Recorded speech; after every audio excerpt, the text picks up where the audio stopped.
Di tengah masa pandemi COVID-19 dan pemberlakuan PSBB di sejumlah wilayah di tanah air, anomali sosial belakangan ini semakin sering kita jumpai. Terlebih menjelang Hari Raya Idul Fitri yang tinggal menghitung hari.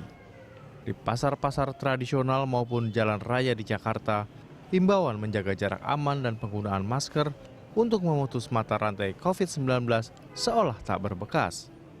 Kondisi ini mengisyaratkan semakin mengendurnya warga menjalankan protokol kesehatan. Dengan berbagai alasan, warga tidak lagi taat tetap tinggal di rumah dan menerapkan physical distancing di ruang publik. Ketua Gugus Tugas Percepatan Penanganan COVID-19 yang juga merupakan Kepala BNPB, Doni Monardo, merasa prihatin dengan ramainya sejumlah wilayah di Indonesia pada akhir-akhir ini. Padahal menurutnya sekarang merupakan waktu sangat krusial yang akan menentukan keberhasilan Indonesia dalam menanggulangi virus corona. Hal senada juga dilontarkan Gubernur DKI Jakarta Anies Baswedan. Ia menegaskan perpanjangan masa PSBB tahap ketiga menjadi penentu untuk menekan angka sebaran COVID-19 di Jakarta. Hasil dalam penerapan ini tergantung pada tingkat kedisiplinan masyarakat sendiri. PSBB selama 2 pekan ke depan menjadi periode yang menentukan untuk mengendalikan penyebaran COVID-19 di Jakarta. Kuncinya, warga harus tetap menaati ketentuan PSBB dan tidak pernah kendur menjalankan protokol kesehatan. Tim Liputan Berita 1.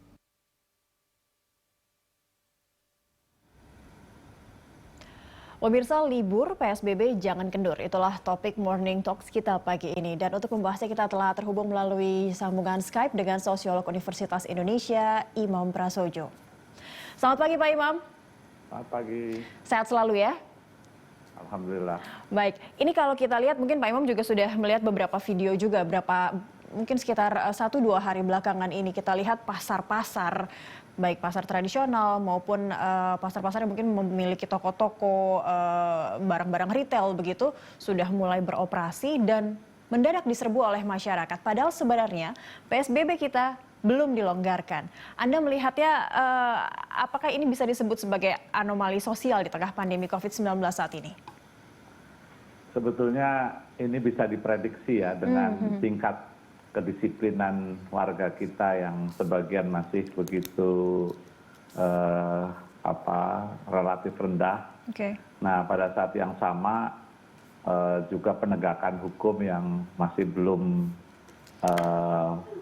terlihat tegas begitu.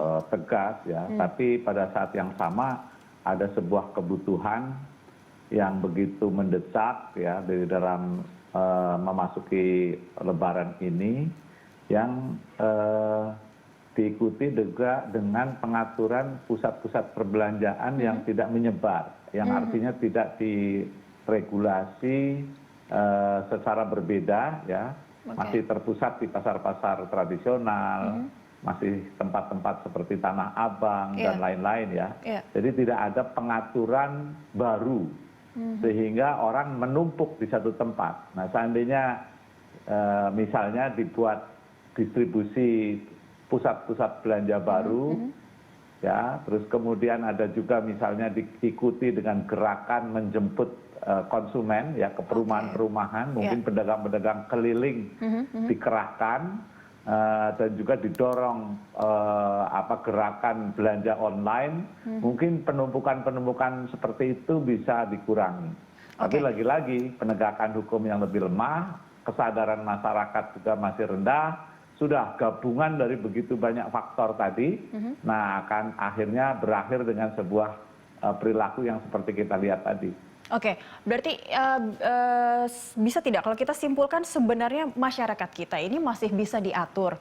Hanya saja nampaknya aturan yang diterapkan pemerintah seharusnya tadi Anda katakan ini sebenarnya bisa diprediksi. Prediksinya ini yang meleset, tidak memperkirakan bahwa masyarakat menjelang mungkin H-7 Lebaran bisa saja mereka tumpah ruah, nekat pergi ke pasar untuk berbelanja kebutuhan Lebaran begitu.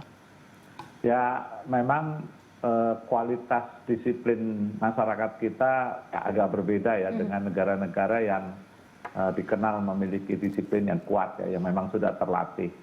Dan mungkin juga ada anggapan bahwa virus ini masih dianggap bukan sesuatu yang begitu membahayakan. Sehingga mereka masih menganggap bahwa ini ya sakit biasalah gitu. Nah, dia tidak melihat tentang potensi bahaya secara kolektif, bagaimana itu bisa menyebabkan sistem kesehatan kita lumpuh, dan bagaimana ekonomi kita betul-betul juga lumpuh begitu. Ya, seperti itu. Kalau itu semua berjatuhan. Nah, sementara cara baru untuk menata tentang pusat-pusat perbelanjaan juga saya tidak melihat, tidak hanya di Jakarta, di banyak tempat. Nah, padahal sebetulnya sudah ada contoh-contoh ya, bagaimana dibuat cara baru, penataan baru dengan memungkinkannya orang itu untuk tetap bisa berbelanja, tetapi ada spot-spot yang diatur. Dan saya bayangkan misalnya wilayah-wilayah seperti di Senayan misalnya ya, yang biasa kita itu pusat perbelanjaan terbuka begitu ya. Ya, seperti itu. Tapi itu disebar di banyak tempat sehingga orang bisa membuat pilihan-pilihan lokasi, tidak hanya numpuk di satu tempat saja begitu. Ya, baik, ini juga kita tetap bisa menerapkan social distancing dan physical distancing begitu ya, karena memang PSBB belum dilonggarkan. Nah, Anda kalau melihat ini juga masyarakat, juga perkantoran, karyawan juga sudah mulai libur lebaran dan ini rencananya sampai tanggal 25 Mei begitu. Nah, apakah ini masyarakat kita, tadi kita sama-sama Anda katakan disiplin masyarakat kita memang masih lebih rendah dibandingkan dengan negara-negara lain. Di masa libur ini bagaimana masyarakat kita bisa tidak mengendurkan PSBB mereka begitu? Ya, itu tadi. Jadi ini kan ada sebuah perilaku kolektif yang meremehkan, sehingga itu punya dampak penularan dalam perilaku juga. Jadi kalau seandainya 1-2 orang melakukan pelanggaran langsung ditindak, maka tidak akan menjadi pelanggaran kolektif. Nah, kalau itu sudah pelanggarannya menjadi kolektif yang begitu besar, maka kecenderungan orang akan mengikuti, ada imitation effect. Baik. Nah, oleh karena itu sebelum pelanggaran itu menjadi membesar, harusnya ada upaya-upaya untuk juga penegakan hukum yang lebih tegas. Tapi lagi-lagi karena ini kebutuhan memang mendesak ya, itu harus diberi alternatif cara. Nah, jadi bayangan saya harus ada pengerahan ya untuk jemput bola. Perumahan-perumahan misalnya, bagaimana caranya pedagang-pedagang keliling ya, ini kan juga misalnya bahkan di perumahan elit sekalipun, asisten rumah tangga itu juga kepengen punya baju baru, ya, pengen belanja. Mungkin ada bazar lebaran di sekitar pemukiman warga begitu per wilayah DKI mungkin ya. Betul, lah itu juga harus dilakukan. Atau kalau tidak, itu ada pedagang-pedagang pakaian keliling atau apa yang itu sengaja dikerahkan, apalagi dengan diskon-diskon misalnya.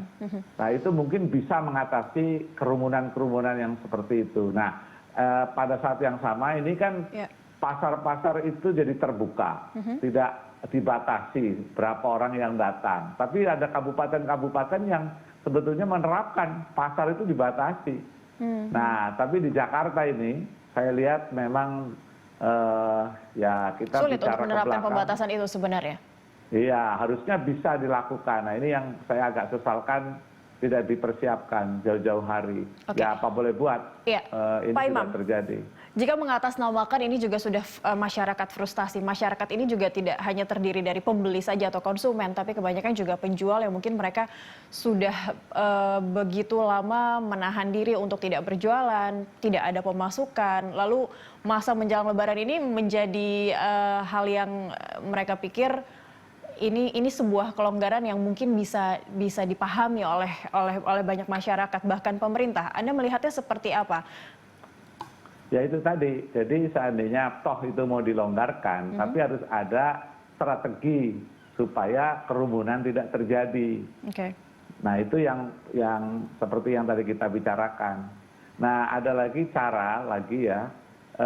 Kita ini kan juga pada saat sekarang ada dorongan atau ada cara baru yang secara tidak sengaja sebetulnya itu muncul secara besar-besaran menjadi bagian dari cara baru kita, yaitu cara berbelanja online. Yang tadinya hanya kalangan menengah yang bisa melakukan itu. Tapi saya melihat sekarang PD Pasar Jaya juga pasar tradisional juga sudah melakukannya ya. Sudah mulai melakukan. Nah, tinggal bagaimana itu dibantu,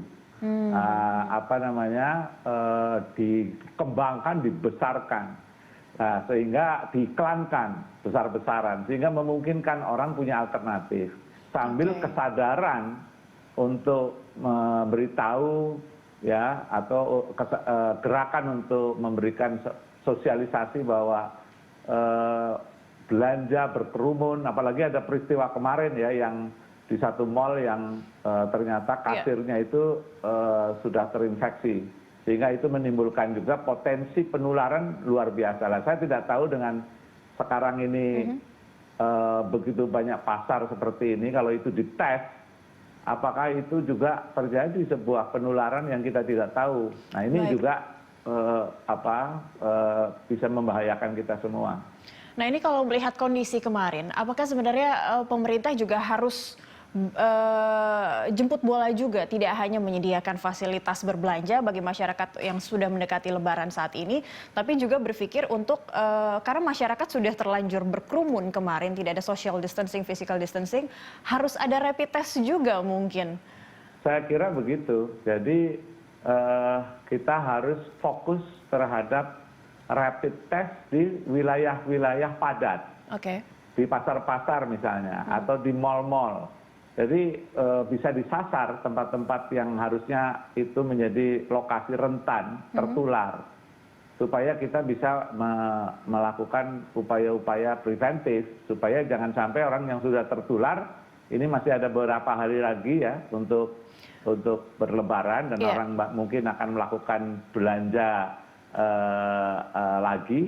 Nah, yang pelayan-pelayan, pedagang-pedagang, saya pikir harus dilakukan rapid test semua, supaya kalau sudah ada yang terinfeksi itu segera bisa dievakuasi. Jangan sampai membentuk klaster baru begitu ya untuk Jakarta. Betul. Yang sudah menjadi epicentrum. Dan sangat mungkin terjadi klaster baru dalam situasi seperti ini. Dan ini tidak hanya di Jakarta.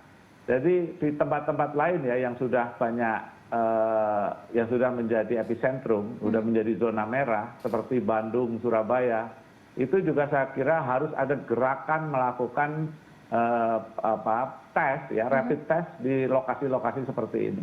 Oke, tapi jangan sampai menunggu diserbu oleh masyarakat dulu yang berbelanja baru rapid test begitu ya. Sebaiknya ada rapid test terlebih dahulu. Minimal protokol kesehatan harus betul-betul ketat di situ. Pertama, sebelum berjualan, mereka selain ada rapid test ya, dipastikan mereka itu menggunakan masker. Itu yang paling penting. Syukur-syukur harus ada face shield ya, jadi ada semacam penutup muka. Oke, baik. Ya, itu. Terus yang kedua, cuci tangan, fasilitas cuci tangan harus nampaknya sudah mulai tidak terlihat itu di fasilitas umum ya, fasilitas cuci tangan. Ya, nah itu di pasar-pasar pemerintah harus lebih agresif untuk menyediakan fasilitas-fasilitas seperti itu. Terus sebelum perdagangan itu dimulai, dilakukan gerakan disinfek dilakukan penyemprotan. Oke, disinfeksi. Ya, jadi itu prosedur-prosedur seperti itu saya kira harus diperbanyak ya, diperketat, intensitasnya didorong semakin tinggi. Oke. Nah itu, dan petugas-petugas dengan hazmat ya, seperti yang terlihat itu, ya itu juga mungkin itu bisa memberikan efek kehati-hatian ya. Kalau orang banyak melihat petugas-petugas seperti itu, saya kira orang akan bisa lebih hati-hati ya, dan sambil memperingatkan tentang jaga jarak, harus memperingatkan tentang potensi bisa tertular gitu, sambil berbelanja. Karena saya lihat mereka ini banyak yang seperti tidak ada kekhawatiran sedikit pun dari wajah-wajahnya. Kelewat cuek, kelewat santai begitu ya, masih saja terjadi, bisa terlihat di masyarakat kita. Dan bahkan ada beberapa video yang viral itu yang jelas-jelas, tapi tidak di Jakarta ini. Jelas-jelas dia tidak pakai masker pada saat Pak Camatnya menegur dia supaya pakai masker. dia ngeyel gitu loh. Nah ini orang-orang seperti ini kan perlu ada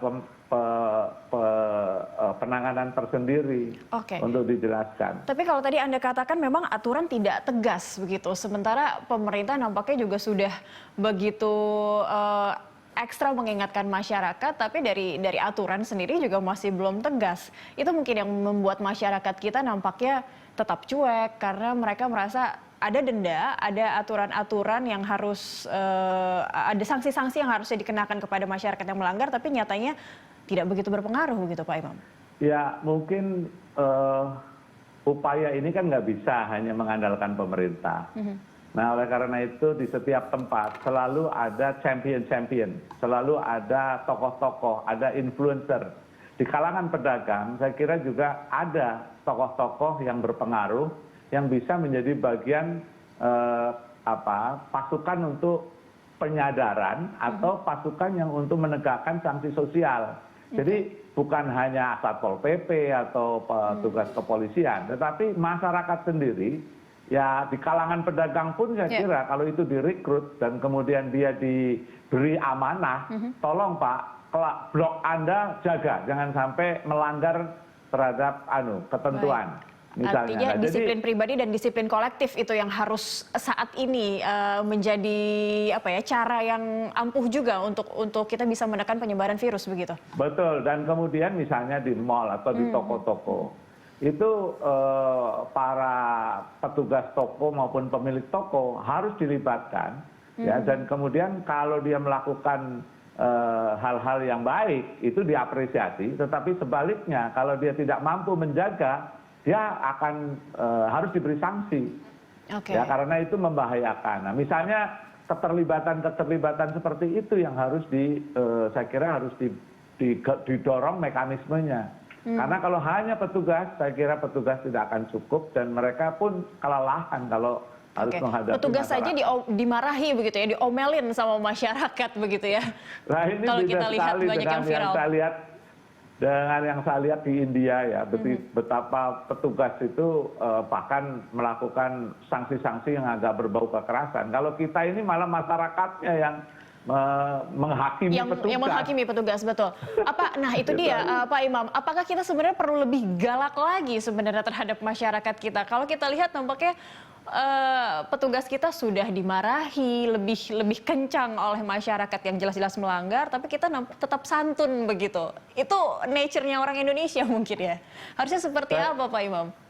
Saya kira petugas ya, kalau saya lihat ya, dia sudah berupaya keras ya untuk melakukan upaya-upaya penertiban gitu. Cuma lagi-lagi karena di sini tidak ada masyarakat sendiri yang ikut terlibat, sehingga seolah-olah seperti petugas berhadapan dengan masyarakat. Nah, harusnya ada masyarakat sendiri yang ikut membantu petugas ya untuk mendorong supaya kalau ada pelanggar itu ada yang langsung ikut menegur. Anda ini udah salah, ngeyel lagi gitu kan, kira-kira gitu. Tapi kalau itu keluar dari masyarakat umum, saya kira posisinya jadi tidak berhadap-hadapan antara masyarakat melawan petugas, tetapi masyarakat sesama masyarakat sendiri juga harus saling menegur. Nah itulah yang saya kira modal sosial untuk bisa saling menjaga kedisiplinan itu harus ditumbuhkan di kalangan masyarakat. Oke, nah ini di masa libur Lebaran tadi kalau kita sudah bahas, ini mungkin sedikit solusi yang tadi bisa Anda berikan juga bahwa bisa membuka lapak-lapak atau mungkin bazar-bazar di per wilayah DKI Jakarta atau pemukiman begitu, itu untuk urusan belanja-belanjanya. Tapi bagaimana silaturahmi, bagaimana pergerakan sosial masyarakat juga di tengah libur Lebaran, dan mungkin mereka juga merasa ini Lebaran, momen yang juga mungkin bisa ada sedikit kelonggaran begitu terhadap adanya PSBB saat ini. Ya, kita sudah tahu ya bahwa dalam situasi Lebaran nanti kan ada kemungkinan orang tetap melakukan tradisi silaturahmi mungkin ya. Silaturahmi, bersalaman, biasanya yang muda datang ke yang senior ya, kepada yang lebih tua. Nah, tapi kita juga tahu bahwa kelompok usia, apalagi yang sudah 60 ke atas ya, itu kelompok rentan. Ya. apalagi kalau sudah ada bawaan penyakit. Nah, jadi sebetulnya kalau itu dilakukan, itu akan sangat membahayakan kepada generasi lanjut usia. Nah, oleh karena itu solusinya, apalagi di kota-kota ya dengan jaringan internet yang lebih baik, itu kita sudah bicara tentang berlebaran virtual, ya. Oke. Bahkan sekarang kita pun berbicara, Secara virtual, saya di rumah, begitu. Ya. Anda di studio, dan Ya. itu sudah makin banyak orang yang terbiasa untuk melakukan hal itu. Nah, provider ya, perusahaan-perusahaan komunikasi, saya kira kalau pemerintah itu mau pada saat-saat berlebaran itu, kalau perlu digratiskan lah atau didiskon. Iya, itu setuju untuk momen Lebaran begitu ya? Untuk momen Lebaran, dari sekarang dilakukan. Nah, sehingga nanti kalau ada misalnya orang masih tetap juga berkunjung kepada Keluarga begitu? keluarga lansianya, ya, itu sebetulnya secara moral dia itu membahayakan, melanggar Baik. moral, Ya. membahayakan keluarganya yang lebih tua. Baik. Nah, kalau Ini- itu disosialisasikan, saya kira akan bagus sekali. Baik, ini juga jadi salah satu langkah atau latihan untuk new normal kita begitu ya. Di saat silaturahmi biasanya ini menyambung tali silaturahmi dan dinantikan oleh keluarga.